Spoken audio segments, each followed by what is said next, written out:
Hello, and how are you, my friends? I'm Peter, and here I'm telling you stories about the most interesting European cars of the 80s and 90s. Today, we're talking about a car that many people call the most beautiful and elegant luxury sedan of all times, the first generation of Jaguar XJ. But before we start, I really appreciate if you hit that red subscribe button below. It really helps to develop the channel and make more videos. Thank you so much, and let's get back to the car. The first Jaguar XJ was made in 1968, and the last one 51 years later in 2019. During this time, XJ had 4 different platforms, and basically 9 updates on these 4 platforms, plus several coupe cars on the same platform with deep modifications.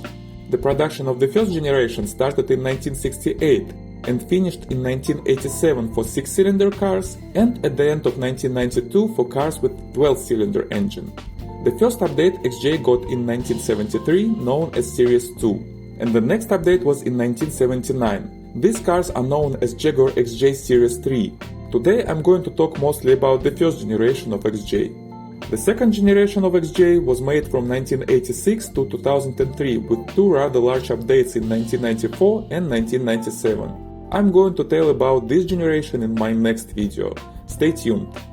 The third generation was produced from 2003 to 2009 with an update in 2007, and the fourth generation was on the production line from 2009 to 2019, with just a couple of minor facelifts in 2014 and 2015. So the first Jaguar XJ was introduced in September of 1968 as a replacement for previous large sedans of Jaguar, Jaguar 420G, also known as Mark X, and S-Type.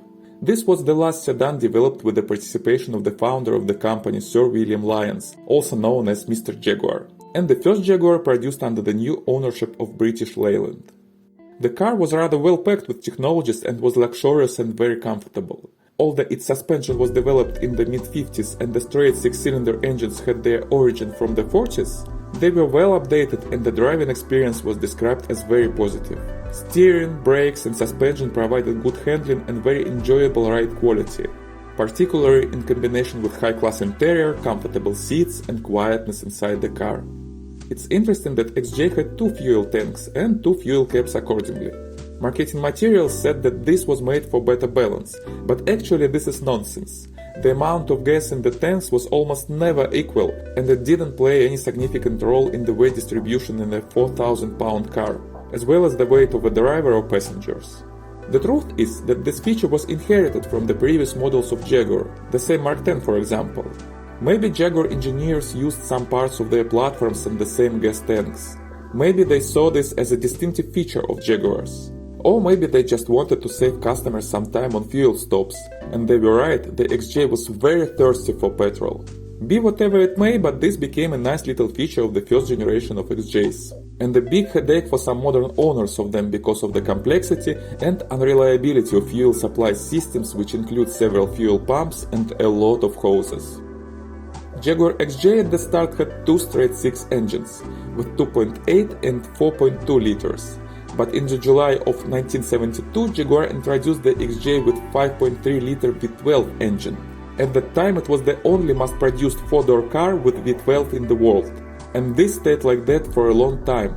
BMW installed V12 on 7 Series E32 only in 1987, and Mercedes-Benz in 1992 on W140 600 SE. The Jaguar's V12 had 250 horsepower and could bring the car up to 237 km per hour or 147 miles per hour, very decent for that time. The 0 to 60 miles time was 7.4 seconds, also very good for a car of almost 4,000 pounds. This made the XJ12, so it was called, the fastest and most powerful 4-door mass-produced sedan in the world at that time. The top trim levels of XJ was also sold under the name Daimler, Daimler Sovereign for 6-cylinder cars and Daimler Double Six for cars with V12. By the way, Daimler has almost nothing to do with Daimler-Benz company. Daimler was a British car maker who bought the right to use the name of Gottlieb Daimler together with the rights to produce motor cars in 1896. In 1904, the company was bought by Birmingham Small Arms Company, and in 1960 eventually by Jaguar, who started to use the brand for upscale trim levels of Jaguar cars. In 1973, Jaguar XJ had the first facelift. The changes were mostly in design at first, But later XJ got another 6-cylinder engine of 3.4 liters in 1975, new automatic transmission in 1977, and fuel injection for larger engines in 1975 for V12 and in 1978 for 4.2 liters 6-cylinder engine. In April of 1979 the XJ was updated again, and this car is known as XJ Series 3. When you think about a Jaguar of the 80s, you probably recall this exact car. The exterior design was seriously rebuilt together with Italian design studio Pininfarina. It became more modern and visually lighter. But actually the car became heavier because of new equipment such as cruise control, updated air conditioning unit and updated engines. The car received a trip computer, a big thing at the beginning of the 80s. New wheels and a range of new trim levels, splitting these luxurious cars by very luxurious, very luxurious, and luxurious but not so much. In addition to Daimler and Sovereign names, the name Vanden Plus was used for the top of the top cars.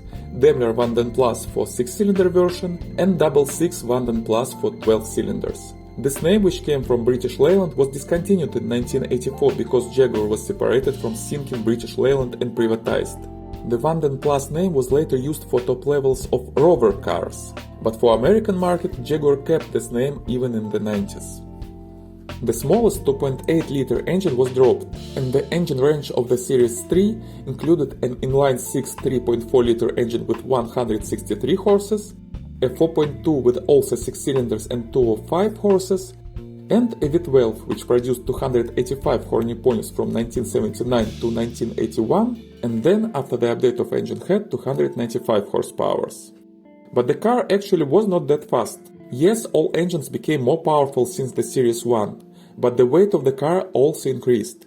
As a result, the 0 to 60 time for the V12 Series 3 was only 8.4 seconds, instead of 7.4 for the Series 1. And 0 to 60 of the smallest 6-cylinder version was only 12.5 seconds. The car was still very comfortable and rather powerful, but it already required a new, more serious update. And in 1986, Jaguar introduced a new generation of the XJ on a new seriously modified platform, Jaguar XJ40. The story of its development is an interesting one, but I will tell it next time. Meanwhile, the old Series 3 was still in production. The last 6-cylinder cars were made at the beginning of 1987, but the XJ Series 3 with V12 engine were in production until the end of 1992. Why? Because customers wanted a V12 engine and Jaguar couldn't install V12 in the new XJ40. Why? Oh, it's a very interesting story and I will tell it in the next video. So, what was the first generation of Jaguar XJ from the driver's and owner's point of view? Well, it was a very comfortable and luxurious car. It was relaxed and silent. The suspension was awesome. It was soft enough to eliminate all bumps of the pavement but strong and well balanced for active driving on a curvy road. The car was rather fast for its time, especially considering its weight. It was powerful enough, particularly with V12 engine, and drivers tell that it handles much better than you may expect from a 4-door car of this size. It had some quality issues though, a lot of them to be honest. The electrics and electronics were awful. The fuel system was overcomplicated and prone to multiple problems because of this. Pumps, hoses, wiring, all this needed permanent attention. The cooling system is another weak point, especially on V12 versions, which always suffered from the lack of cooling in the tight engine compartment. And worst of all, it had real issues with rust. So, if you are going to buy the XJ, take a close look at the wheel arches, the bottom of the doors and the bottom of the car itself. Also, this is a car which is not so easy to maintain and service. The parts are expensive. The works require knowledge and many things are not that easy to access to repair. Moreover, some bolts and nuts in these cars are metric and others are imperial in the same car. This is a clear sign of strange engineering decisions. But, and this is a big but, the engines themselves never had significant problems. They are very reliable and very good actually. The interior with real wood and real high quality leather was handmade and had a very good quality also. The suspension and steering were one of the best in the world at the time and still are very enjoyable if they are well maintained. Let's be honest, these cars are expensive to own. The parts are expensive, the works are expensive and it requires expensive liquids too, even the coolant. XJ drinks gas like a drunken sailor. The tires are worn much faster than on other cars because of the weight of the car and some specifics of the suspension. But the Jaguar XJ is a beautiful car. It is beautiful, elegant and aristocratic. Not so many cars in the world may give you such a feeling of your importance, the feeling of being a prince or a prime minister. Maybe Rolls-Royce or Bentley, but they are even much more expensive and also have a lot of quality issues if we speak about the cars of the same time period.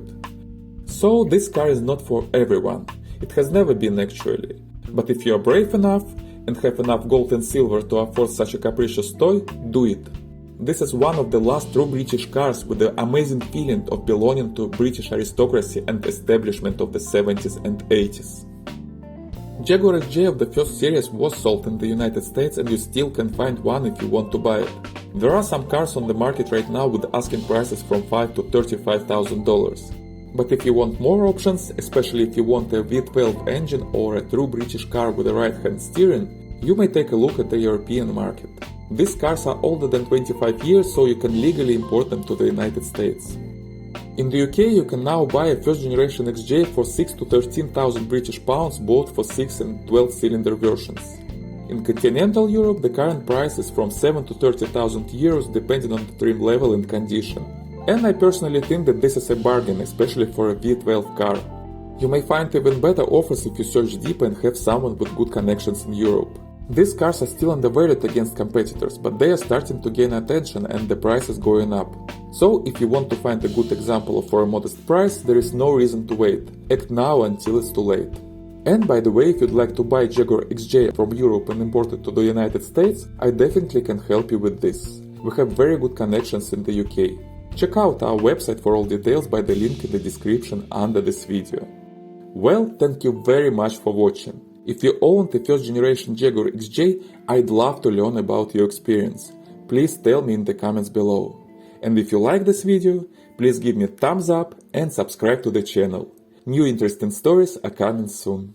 Thank you so much my friends, and see you next time.